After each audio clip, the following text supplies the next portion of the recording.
नतीजों की बात करते हैं। बाजार को काफ़ी पसंद आए नंबर्स। कंपनी ने गाइडेंस में भी बदलाव किया है, इस पर भी बात करेंगे।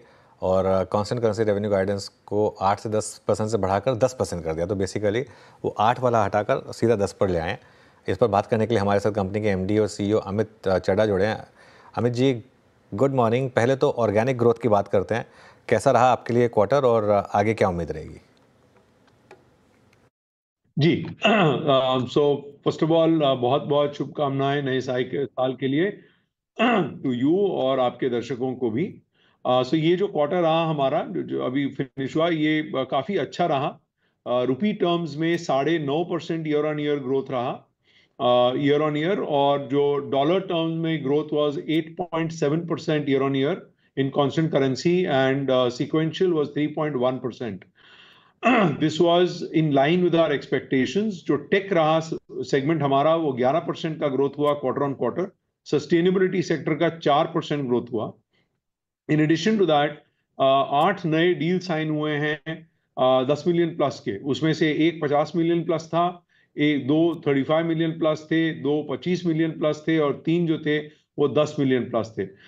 This has been the highest deal intake that we have had in the quarter.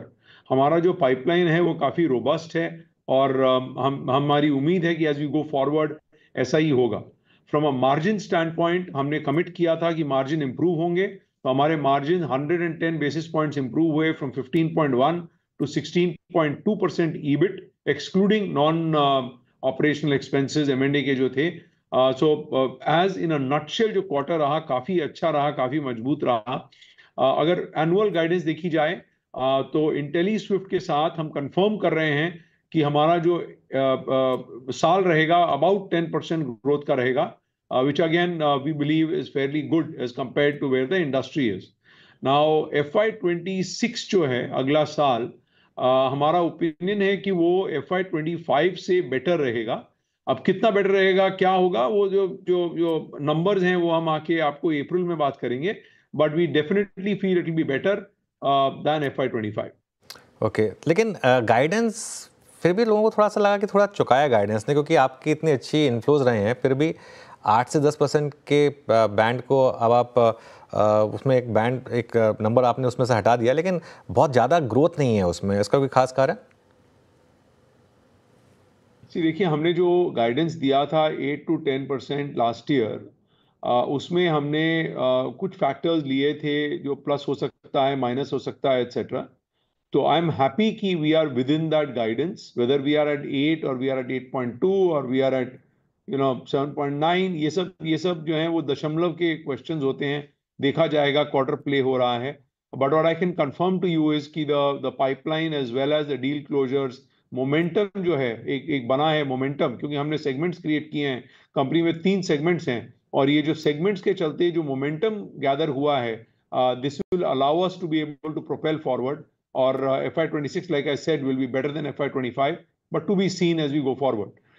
एक महत्वपूर्ण बात है जो मैं शेयर करना चाहूँगा, जो हम देख रहे हैं आज, कि जो हमने जो जेनएआई के एसेट्स क्रिएट किए थे, जो हमने इंडस्ट्रियल ऑटोमेशन के एसेट्स क्रिएट किए थे, उनमें काफ़ी पॉजिटिव आउटलुक आ रहा है from a client standpoint. So I am hopeful कि as we go forward we will continue to see growth in margins as well as in top line.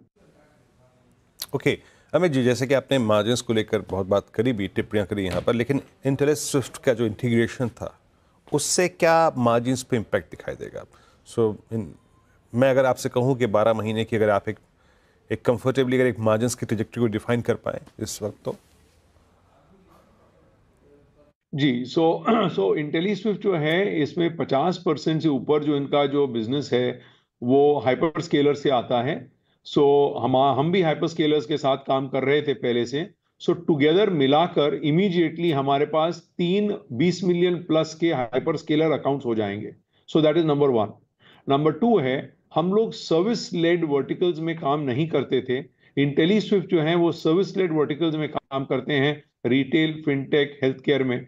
ये 3 नए वर्टिकल्स जुड़ जाएंगे कंपनी के साथ, and therefore this will create more growth opportunities in FY26 second half and FY27 and beyond. जहां तक की margin की बात है, So immediately depreciation amortization के चलते there will be a charge that we will take, but हमने confirm किया है कि हमारा जो medium term outlook 2 billion 17 to 18% EBIT का है, that holds strong. So organic book of business will continue to improve as we have shown this quarter, next quarter as well, and then ये जो charge आएगा इसको हम लोग absorb करके next quarter के बाद उसके बाद over a period of time we will come back to the margins जो हम ऑपरेट किया करते थे. बट ये ट्रेड ऑफ रहेगा, हमेशा लेना पड़ेगा कि जब आप M&A करते हैं तो ये वाला ट्रेड ऑफ रहता है, but it finally creates a lot more value for shareholders and stakeholders, and we believe that for the long term sustainability company के लिए ये this is a thumbs up thing. Okay, ठीक है sir, picture margins को लेकर काफ़ी आपने टिप्पणी कर दी. अब बात करते हैं जैन एआई और जो आपका सरकारी पीपीपी मॉडल के अंतर्गत जो आपकी ऑर्डर बुक है इस वक्त और ऑर्डर पाइपलाइन है, वहाँ स्थिति कैसी है, इस पर जरा टिप्पणी करेंगे आप? तो देखिए दो काम हो रहे हैं इसमें. सबसे पहले तो जेन एआई में हमारे ये 176 पैटेंट्स हमने फाइल किए हैं टोटल, राइट. और इस बार के जो हमारे डील विंस रहे उसमें से दो जो डील्स थे, एक मेडिकल में, एक एक्चुअली तीन, इंडस्ट्रियल एंड ऑटो, ये तीनों में हमारा जेन एआई का सोल्यूशन साथ में हमने सर्विसेज के साथ क्लाइंट को दिया है. As we go forward, we are working with various institutions. कुछ कॉलेजेस हैं इंडिया में, एक कॉलेज है यूएस में, 3 कॉलेजेस इंडिया में जिनके साथ हम जेन एआई का पार्टनरशिप और काम कर रहे हैं. एक मेडिकल एरिया में कर रहे हैं, एक जो है वो मोटर कंट्रोल एरिया में कर रहे हैं, और एक तीसरा हम लोग एनर्जी के एरिया में कर रहे हैं.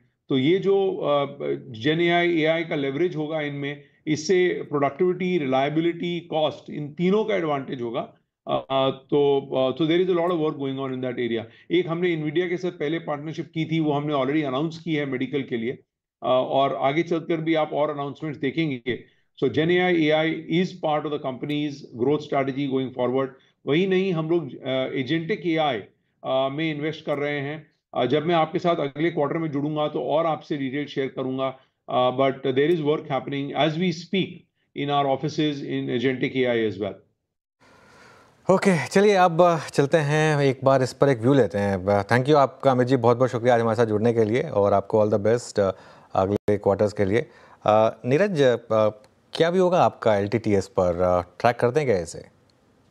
आई थिंक अगर आप स्टॉक के देखें तो लास्ट 1 साल में कुछ खास मूवमेंट नहीं आई है स्टॉक में, बट जैसे थोड़ा मार्जिन इंप्रूवमेंट देखने को मिला है तो स्टॉक में आज कुछ मूवमेंट देखने को मिली है.